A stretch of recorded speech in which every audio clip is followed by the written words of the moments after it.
Donald Trump was named Person of the Year for Time Magazine. He spoke about it on the Today Show. Now, before I get into what his response is, let me just say that, I'm not angered by this. I'm not outraged by this. I know some people are saying that it's ridiculous. I mean, I don't know. So are they only supposed to put people for Person of the Year who we all like? Are they only supposed to put people who are liberal? Or I don't know what kind of a standard people want. It doesn't have to be a good person or a bad person. There's no moral angle attached to this. Hitler was Person of the Year at one point. Stalin was Person of the Year at one point. They put you. Lilith was telling me about this yesterday. You, I think, in 2007, something like that. So there's no moral angle attached to it. It's just saying, well, who's the big Person of the Year? Donald Trump is a totally logical choice on that front. So I'm not angry about that. But so they spoke to him about it and said, hey, man, what's your response to this? And Trump said the following, quote, "It's a great honor. It means a lot, especially me growing up reading Time magazine. I've been lucky enough to be on the cover many times. When you say divided states of America, I didn't divide them." By the way, I think that's what it says in the magazine about him, President-elect Trump, divided states of America. He continues here. "They're divided now. I think putting divided is snarky, but again, it's divided. I'm not president yet, so I didn't do anything to divide." Okay, this response to me is quintessential Trump. And I'm affected by it too, because as I was going through what his response was yesterday, I was thinking, should I put this in the show or should I not put it in the show? And I was this close to saying, you know what, just scrap it. It's just Trump being Trump and saying stuff. No, but that's the problem. And that's why this is a story. It's that it's Trump being Trump, and he gets away with it 99% of the time in terms of people letting the little falsehoods slide. There's so many big falsehoods that come out of his mouth that when there's something little like that, everybody just goes, okay, whatever, I move along anyway. No, but think about what he just said. The guy said, when you say divided states of America, I didn't divide them. They're divided now. I think putting divided is snarky. But again, it's divided. I'm not president yet, so I didn't do anything to divide. Even Trump's supporters, if they stop and think about it, really? He did nothing to divide. Seriously? He did nothing to divide. Do we need to go through the statements? He launched his fucking campaign, and in his speech, he said, the Mexicans, they're rapists, they're criminals. I assume some are good people. That's not divisive, even if you're a fan of his, you could look at that and go, yeah, it's pretty divisive. In fact, I would have more respect for the people who would just come out and say, yeah, he's divisive, and that's why I like him. The white nationalist types who are like, yeah, bigot, right here. So, but you can't have it both ways. You can't also say and turn around and say, no, he's not divisive, but I like him. Well, but it's clear that he is divisive. You could say, I overlooked the divisiveness, but I voted for him. Or you could say the divisiveness was the point, and that's why I voted for him. But you can't say he's not divisive. I mean, he's obviously divisive. The guy had a 63% unfavorable rating at one point during the campaign. In fact, if I'm not mistaken, he was at 60% unfavorable on election day. So that's, of course, the United States of America is divided. Now, again, you could say, well, in most elections, of course, we're divided, but it was an extra level for this election. And we're talking about a guy who, he said multiple times, I want to ban 1.6 billion Muslims from coming into the country.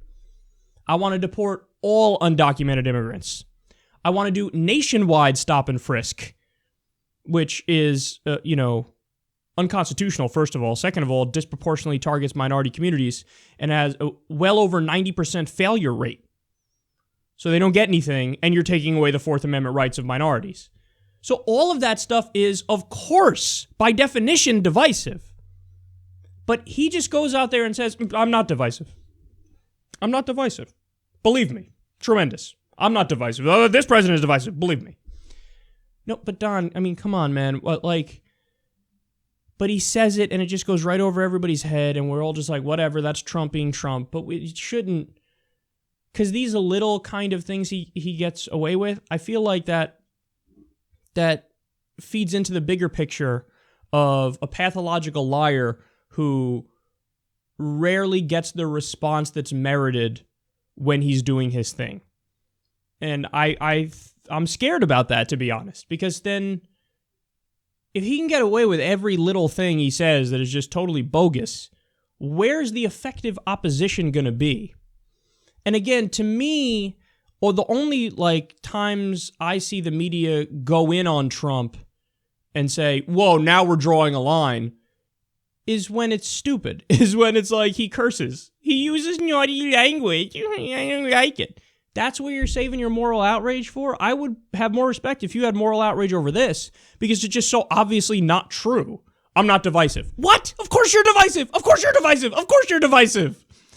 So I would be happier if you got angry over this than if you got angry over, TPP is going to rape us. Did you say rape in an offensive way? Oh, so horrible, so terrible. So, I don't know. This is a symptom, again, of the media's failure to me. And he's just going to keep doing shit like this. He's just going to say shit that's the opposite of what he said before. He's going to say shit that's patently not true. And since he's Trump, he just kind of overrides it all. I said it before, and I thought it only applied to the primary. Now, apparently, it applied to the general election, and after the general election, now that he's president-elect. Contradictions don't affect him. He overrides them. Contradictions are actually a benefit to him versus other candidates. Like, if Mitt Romney contradicted himself, everybody would be like, oh, look at this fucking moron, and they'd call it out. Trump contradicts himself, and what people do is they just read into whatever the fuck Trump said, and they go, oh, I think he believes the thing that I liked more, and I'm going to write off and disregard the other part. Well, that's how you craft a candidate and craft, a president that can basically override all dissent. Because he's somehow cast a spell on everybody and brainwashed them into thinking, no, I secretly agree with you on everything. Even though he's saying on every side of every policy position. Again, remember with Hillary Clinton, we called it out more than anything. And, I think it stuck to her more. I do. I think that when we called out, but you said this, and you're for the working class? Really? Well, then why did you take $675,000 from Goldman Sachs? It stuck when we said that. But for some reason, when we say, oh, Trump, you want to drain the swamp? You just appointed Goldman Sachs as Treasury Secretary. You just picked the president of Goldman Sachs to be the head of the federal budget. So for whatever reason, when we say it about him, it's, nope, he's draining the swamp. That's what he's doing. He's draining the swamp. No, he's not divisive. I don't know what you mean. He's not divisive. Sure, he said he wants to ban 1.6 billion Muslims from coming into the country and kick out all undocumented immigrants and do nationwide stop and frisk. He's not divisive. Sure, he called the first black president repeatedly. He said he wasn't sure he was born in the United States, and he kept repeating that even after Obama proved it with a million different documents. But hey, he is divisive. Of course he's divisive. Let's hold him to a very strict standard. And Bernie Sanders said it best, especially when it comes to his policy proposals. We have to take what he said about working families during the primary and during the general election and say, okay, you said this, so remember you said this, and now we're going to hold you to it. Oh, you're not going to cut Medicare? You're not going to cut Medicaid? You're not going to cut Social Security? We have you on record. Are you going to do a big infrastructure bill? Is that what you're going to do? Okay, we have you on record. Oh, you're going to, fight for unions? Really? And you're going to not do any more trade deals? Okay, we have you on record. So hold him accountable and hold him accountable in every imaginable way, because I feel like he plays so loose with the truth so often that he kind of overrides it, and that's not okay. Even little things like this. I'm not divisive. That's a fucking ridiculous statement, and it needs to be said.